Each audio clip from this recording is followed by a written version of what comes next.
Ce samedi 21 septembre 2019 a eu lieu l'inauguration de la nouvelle mairie d'Ardricourt. Yann Scott, maire d'Ardricourt et également conseiller départemental des Yvelines, était ravi de pouvoir partager ce moment avec ses concitoyens, mais aussi avec de nombreux élus de la République. Pierre Bélier, président du département des Yvelines, Gérard Larcher, président du Sénat, Sophie Frima, sénatrice des Yvelines, ou encore Jean-Luc Santini, conseiller régional d'Île-de-France, étaient présents à côté du maire. Conformément à la tradition. Allez. S'il vous plaît, merci. Merci à vous. Certes moins châtelain qu'autrefois. Il fut l'écrin républicain des origines, une petite mairie-école à classe unique, faisant face à l'église du village.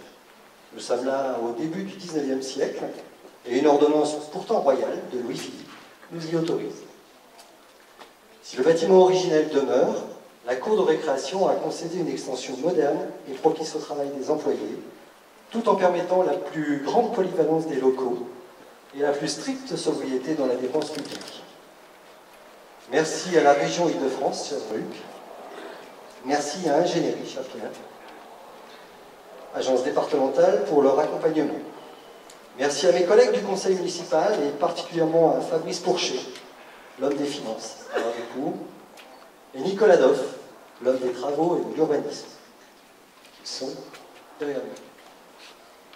Merci également à Denis Rondet, notre précieux secrétaire général, qui a cru dès le début à ce projet.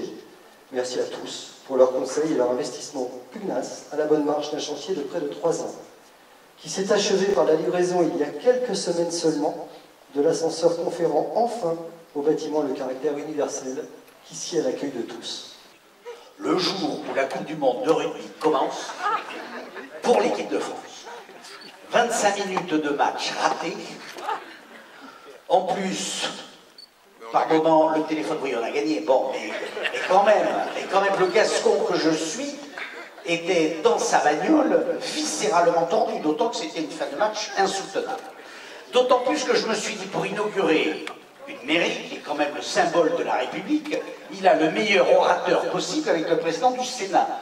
Bon, mais je suis quand même venu parce que tu sais que, et tes élus le savent, j'apprécie ton action et j'apprécie ton soutien constant au département. Alors, ils sont là nombreux, les élus de la République, la députée, la sénatrice, entourant donc le président du Sénat, le sénateur honoraire.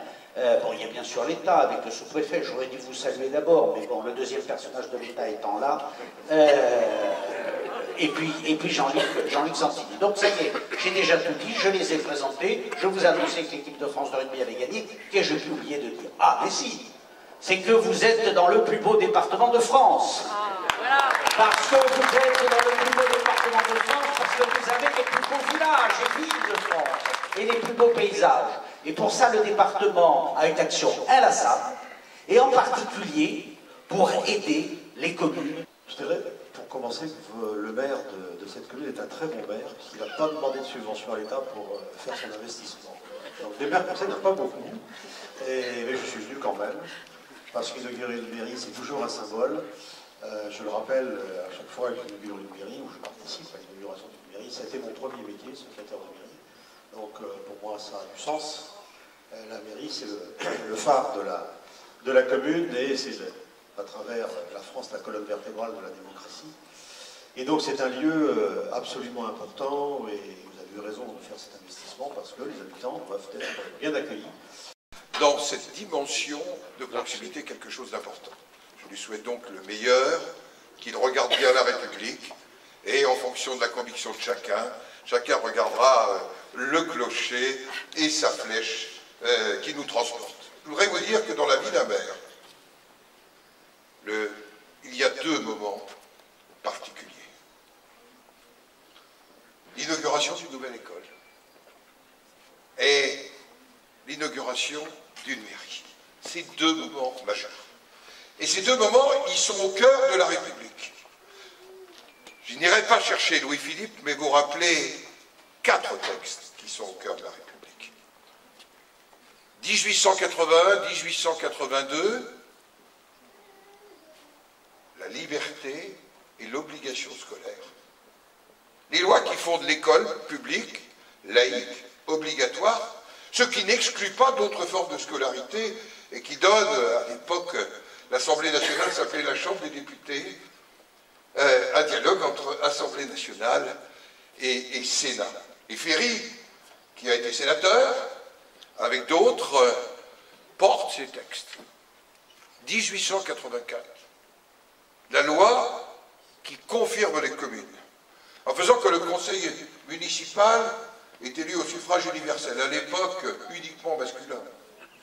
Il faudra attendre le général de Gaulle pour que nous franchissions ce pas, qui donne le droit de délibérer, encore sous le contrôle du corps préfectoral, monsieur le sous-préfet, mais qui donne la liberté communale, 1884, et qui donne obligation à ce que la mairie soit un lieu individualisé, quelle que soit la taille de la commune. C'est-à-dire que vous êtes dans le symbole de la République. La loi de 1901, qui fonde le droit associatif, qui va tramer notre pays, 850 000 associations qui trament notre pays en activité. Et la loi de 1905. Eh bien, je crois que sur ces 4 soubassements, il y a, Monsieur le Président, Monsieur le Maire, vous le disiez dans vos propos, de quoi faire, et fermement dans des moments difficiles, dans des moments de fracture, dans des moments de repli sur nous-mêmes, nous avons tous les éléments pour, ensemble, former communauté nationale. Nous découvrirons tout à l'heure Marianne. Marianne, chacun en tête, symbole de la République, qui nous vient d'ailleurs des révolutionnaires du sud de la France, contraction de 2 prénoms populaires à l'époque, Marie et Anne. Et Marianne, Marie et Anne, portent alors un bonnet phrygien, symbole du bonnet de la Grèce au moment où on libérait les esclaves. C'était ceux qui libéraient les esclaves. Et donc, quelque part, la libération par l'éducation, la libération par la reconnaissance de chacun, Marianne la porte. Elle est présente, parfois on la purifie du bonnet phrygien dans l'histoire, on lui donne une couronne de diadème, ce qui la rapproche d'une autre grande dame de l'histoire, du monde. Parfois, on lui donne des attributs plus triangulaires, ce qui montre aussi que le siècle des Lumières a construit la République, et que c'est bien l'addition de tout cela qui a construit la République. Alors vraiment, Jan Scott avait souhaité que puisse être là, bien d'autres auraient pu faire ce geste, mais pour moi, président du Sénat, la commune, c'est essentiel. Pas par nostalgie. À la fin de l'année dernière, au moment de cette tension dans le pays, ce que j'appelle parfois la révolte des ronds-points, qu'est-ce qui a tenu? D'abord les maires, qui, quelle que soit leur sensibilité, ont été exceptionnels. Et au fond, je reprends une formule qui ne vient pas de moi, mais d'un sous-préfet. Qu'est-ce qu'une commune? Je posais la question à un sous-préfet. Il m'a dit, Monsieur le Président, c'est la petite République dans la grande. Sous-préfet, vous l'avez peut-être connu, Abdelkader Guerza, sous-préfet de Rambouillet, il n'était pas né dans le Cantal. Et pour lui, la République, elle vivait au travers de la commune. Et aujourd'hui, les près de 35 000 communes de France, avec les évolutions, avec les nécessités, je suis de ceux qui ont voté la loi Chevènement 99, alors que j'étais pas naturellement dans la majorité, parce que je pense que l'intercommunalité, c'est très important, mais c'est un esprit de mutualisation, de coopération, et la commune demeure la référence.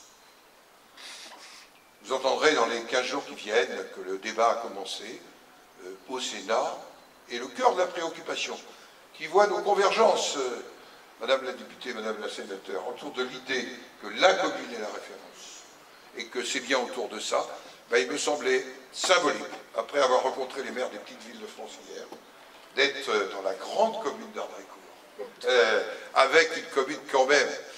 On vient vers la hauteur. Quand on vient à Ardrécourt, on s'élève. Eh bien, je vous propose que nous nous élevions ensemble dans les valeurs de la République pour que vive Ardrécourt, vive la République et vive la France!